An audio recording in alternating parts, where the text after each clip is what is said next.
L'un des problèmes dans la plupart de nos familles africaines est celui-ci. Nous aimons trop l'assistanat. Lorsqu'un membre de la famille réussit financièrement, tous les autres membres ont tendance à ne plus vouloir faire quoi que ce soit. On ne veut plus fournir d'efforts personnels. Nous commençons à compter sur celui ou celle qui a réussi. Nous devenons dépendants de cette personne. Tous nos espoirs reposent sur le Joseph ou la Joseph de la famille. Et si nous voulons évoluer, croître, grandir en tant que race ou en tant que communauté, ce genre de choses doit cesser. Et pour ce faire, un changement massif de conscience s'impose. Voilà pourquoi je viens à travers cette vidéo vous parler de l'expérience Emmanuel Adebayor et plus précisément de ce qui a causé les tensions au sein de la famille Adebayor.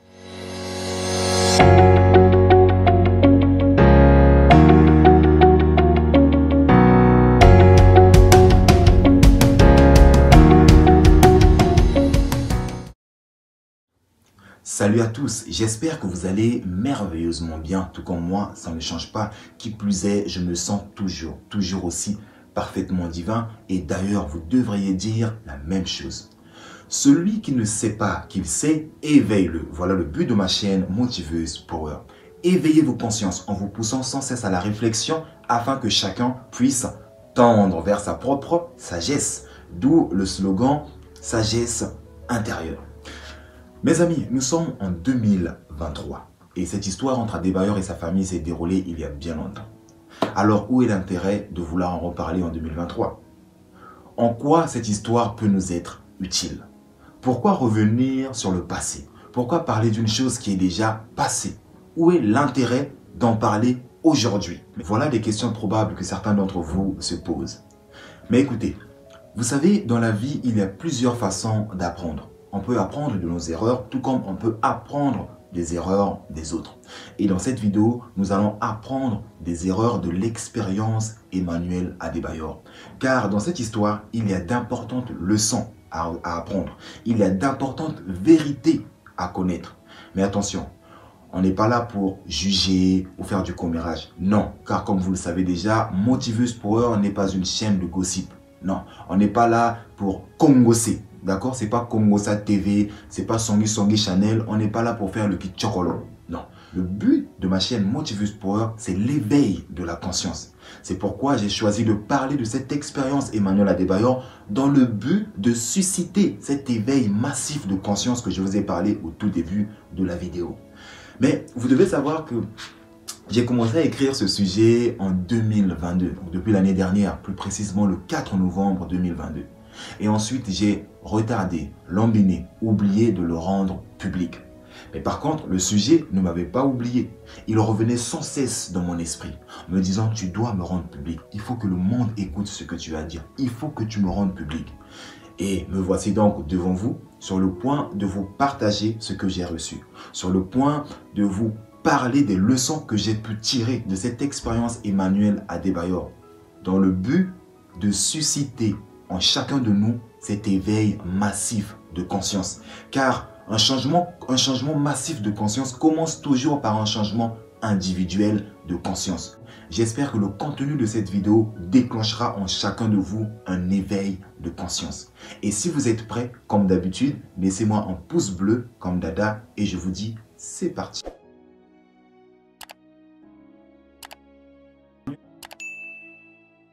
Emmanuel Adebayor, pour celles et ceux qui ne le connaissent pas, c'est un footballeur professionnel, international togolais qui a joué dans de grands clubs européens comme Arsenal, Tottenham, Manchester City, le Real Madrid ou encore l'AS Monaco à l'époque de Shabani Nonda. Je ne sais pas si vous vous souvenez. Eboka, Eboka. Bon, bref, l'élément déclencheur des tensions au sein de la famille Adebayor était l'argent. Et l'argent a donné naissance à d'autres types de problèmes comme le chantage, l'abus de confiance, l'assistanat, la dépendance et j'en passe. Mais ne vous inquiétez pas, nous y reviendrons dans cette vidéo. Au fait, tout a commencé quand Adebayor avait signé son premier contrat professionnel. Car qui dit signature du contrat professionnel dans le milieu du foot dit entrée d'argent. Et plus il évolue dans sa carrière footballistique, plus ses revenus augmentaient. ce qui est courant dans le foot. Et n'étant pas égoïste, il a voulu faire profiter sa famille ainsi que ses proches de sa réussite. Il a donc construit 2 belles maisons à ses 2 meilleurs amis d'enfance. Et à côté de ça, il versait mensuellement des salaires à certains membres de sa famille. Je tiens à préciser qu'Emmanuel Adebayor n'est pas une entreprise. C'est un salarié comme tout autre salarié. La seule différence, c'est qu'on n'a pas la même paye. On n'a pas non plus la même prime. On n'a pas le même train de vie. Donc voilà un salarié bien rémunéré qui décide de rémunérer à son tour certains membres de sa famille. Certains d'entre vous, en m'écoutant dire ça, vont se dire, mais il est où le problème? S'il a réussi, c'est normal qu'il vienne en aide à sa famille. C'est normal qu'il vienne en aide à ceux qui sont dans le besoin. Sur ce point, je suis tout à fait d'accord avec vous. Mais voyez-vous, le problème ne réside pas dans l'aide. Non. Le problème réside plutôt dans la façon dont il a apporté son aide. Le problème réside dans le genre d'aide qu'il a apporté à sa famille. Adebayor était bien intentionné, mais mal informé. Laissez-moi vous expliquer. En choisissant de rémunérer mensuellement certains membres de sa famille, sans le savoir, Adebayor a fait d'eux des êtres faibles, paresseux. Il les a rendus dépendants de lui. Il a fait d'eux des assistés. Et il va très vite s'en rendre compte au fil des années. Mais revenons un peu sur ce que je vous ai dit. J'ai dit qu'Adebayor était bien intentionné, mais mal informé. Qu'est-ce que je veux dire par là? Adebayor avait une très bonne intention, celle d'aider sa famille. Mais sauf qu'il lui manquait une information. À l'époque, il lui manquait une information capitale. Et la voici. Adebayor a apporté à sa famille le genre d'aide qui crée une dépendance continue. Au lieu d'apporter à sa famille le genre d'aide qui crée une indépendance rapide. Car en apportant aux autres le genre d'aide qui crée une dépendance continue, cela leur enlève leur pouvoir personnel. Quand vous dépendez de quelqu'un, cela vous dépossède de votre pouvoir personnel. Et vous qui me regardez, vous êtes probablement le Adebayor de votre famille. C'est-à-dire, c'est vous qui avez le mieux réussi financièrement dans votre famille. Et tous les autres membres de votre famille comptent sur vous. Tout le monde compte sur vous. Tout le monde dépend de vous. D'un côté, vous avez une certaine pression. Ça vous met une pression, ce qui est normal. Mais d'un autre côté, vous aimez ce statut. Pourquoi? Parce qu'il vous confère un certain pouvoir. Il vous fait vous sentir puissant, important. C'est vous qui décidez tout. C'est vous qui avez le dernier mot. Parce que vous avez l'argent. Celui qui a l'argent, c'est celui qui a le pouvoir. Donc, vous aimez quand même ce statut. Et si vous ne voulez pas vous retrouver dans la même situation qu'Emmanuel Adebayor, écoutez ce conseil et mettez-le en pratique. C'est bien d'aider les autres. Mais prenez garde à la façon dont vous le faites. Je répète, c'est bien, il n'est pas mauvais d'aider les autres. Mais prenez garde à la façon dont vous le faites. N'apportez jamais aux autres le genre d'aide qui crée une dépendance continue. Apportez plutôt aux autres le genre d'aide qui crée une indépendance rapide. Et comme l'a dit Confucius, quand un homme a faim, mieux vaut lui apprendre à pêcher que de lui donner un poisson.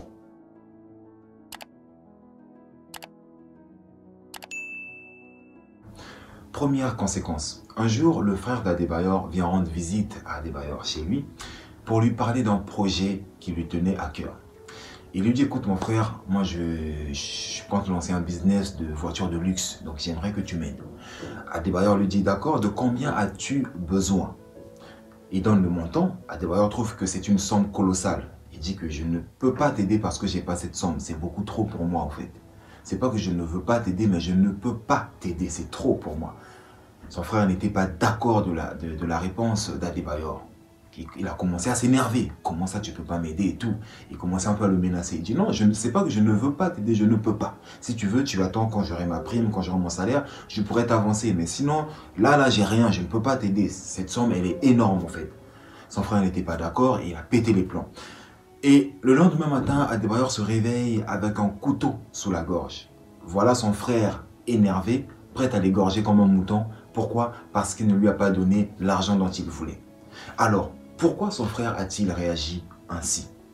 Son frère a eu cette réaction parce qu'il considérait Adebayor comme une banque qui ne doit pas lui refuser de l'argent, peu importe le montant. Et voilà le problème que nous rencontrons dans nos familles. Lorsque quelqu'un réussit financièrement, on ne veut plus rien faire, on se rend volontairement dépendant ou dépendante de cette personne. On commence à compter sur le portefeuille de cette personne. On croit trop que son argent est notre argent. Et non, mes amis, même si c'est notre frère ou notre soeur, notre cousin ou notre cousine, notre neveu ou notre nièce, notre tante ou notre oncle, son argent, c'est son argent. Ce n'est pas le nôtre. L'argent de mon neveu n'est pas mon argent.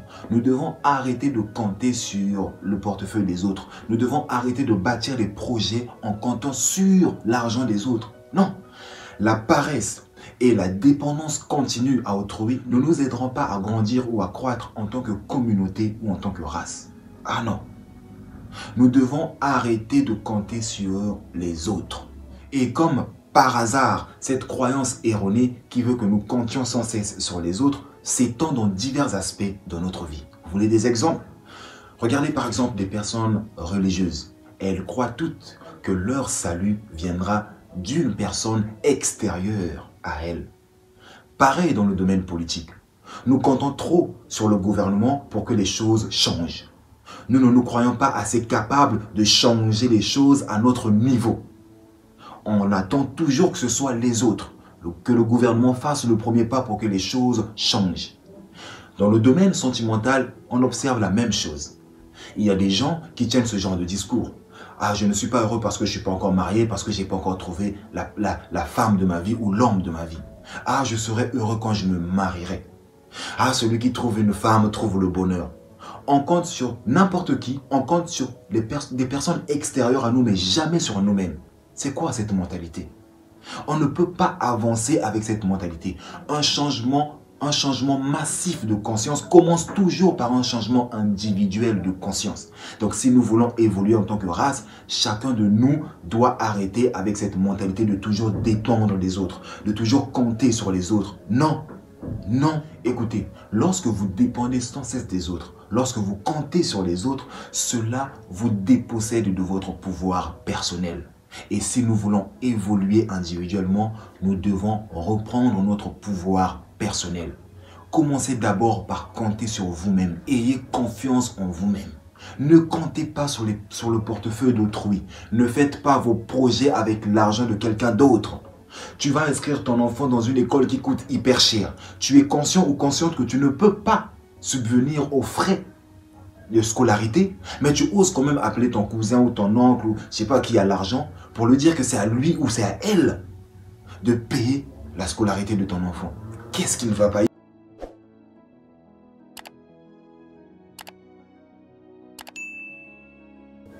Deuxième conséquence. Lors d'une interview accordée à BBC Afrique, Adebayor dit ceci. Sa mère percevait le deuxième plus gros salaire du pays après le président de la République. C'est pour ainsi dire que sa mère était mieux payée que tous les membres du gouvernement togolais.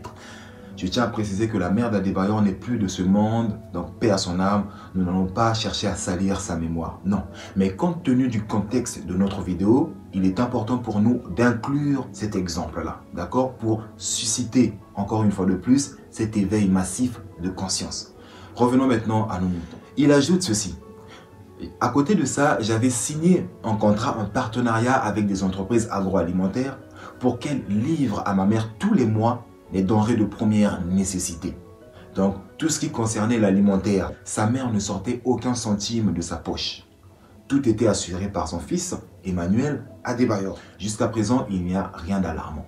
Maintenant, voici là où ça devient surprenant, ahurissant, n'importe quoi tase et inconcevable. Un jour, sa mère l'appelle pour lui dire « Mon fils, je veux une augmentation de salaire. » Et oui, vous m'avez très bien entendu. La mère d'Adebayor appelle son fils pour demander une augmentation de salaire, sachant qu'elle touche déjà le deuxième plus gros salaire du pays après le président et que ses courses sont déjà assurées par son fils. Mais malgré ça, elle ose quand même demander une augmentation de salaire. Adebayor lui dit « Non, maman, t'es sérieuse? Déjà, tu as un gros salaire, les courses, tu ne dépenses rien et tu me demandes une augmentation de salaire. Pourquoi faire? Pourquoi faire? Je ne comprends pas. Pourquoi tu veux plus? » Il dit bah parce que l'argent que tu m'envoies n'est plus assez, c'est pas suffisant, moi j'en veux plus. Adebayor lui dit maman, franchement là tu abuses. Je suis navré mais je ne ferai rien pour toi, contente-toi de ce que tu as.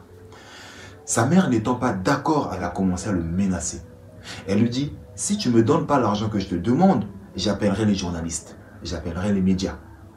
Adebayor lui dit, mais pourquoi dans cette famille vous êtes comme ça?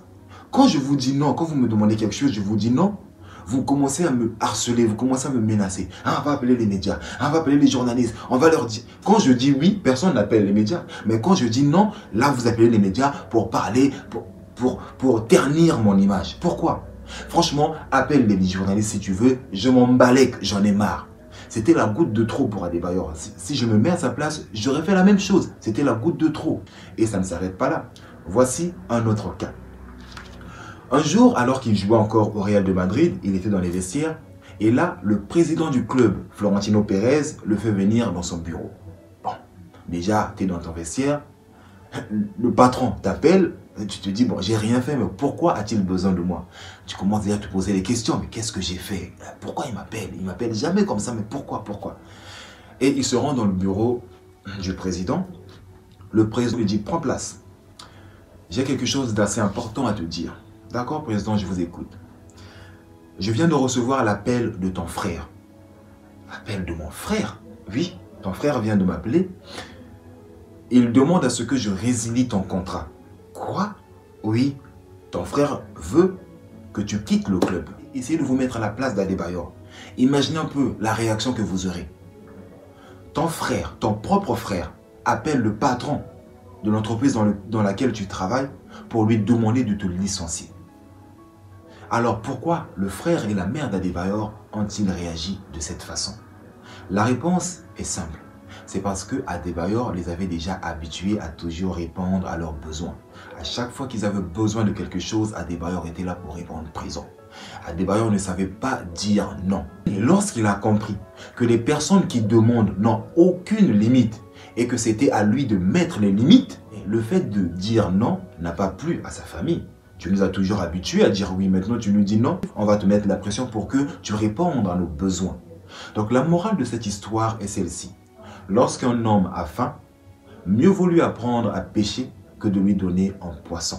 Parce que si vous lui donnez un poisson, quand il finira de le manger, le lendemain il reviendra pour demander un autre poisson. Et ainsi de suite. C'est le genre d'aide qui crée une dépendance continue. Alors que si vous apprenez à cette personne à pêcher, vous lui apportez le genre d'aide qui crée une indépendance rapide. Si nous voulons évoluer, croître en tant que race, et en tant qu'individu, nous devons arrêter de rendre les autres dépendants de nous. Il n'est pas mauvais d'aider les autres. Mais prenez garde à la façon dont vous apportez votre aide aux autres. Et encore une fois de plus, je vais le répéter parce que c'est le message clé de cette vidéo. Apportez aux autres le genre d'aide qui crée une indépendance rapide plutôt que le genre d'aide qui crée une dépendance continue. Et si cette vidéo vous a touché, ne la gardez pas pour vous-même. Partagez-la tout autour de vous. Vous n'avez pas le temps, c'est pas grave. Laissez juste un j'aime en cliquant sur le pouce bleu. Comme ça permettra à l'algorithme de proposer mon contenu à d'autres personnes. Et ce, grâce à vous. Parce que vous serez en quelque sorte un canal. Et oui, un canal à partir duquel d'autres âmes vont découvrir ma chaîne Motiveuse Power. Et pour cela, je vous suis infiniment reconnaissant. D'ailleurs, n'oubliez pas de vous abonner pour plus de contenu impactant, motivant, inspirant et qui vous aide à devenir qui et ce que vous choisissez d'être chaque jour de votre vie afin d'actualiser le meilleur de vous-même. Et quant à moi, je vous dis à la prochaine vidéo et que Dieu vous bénisse. Ciao, ciao, ciao.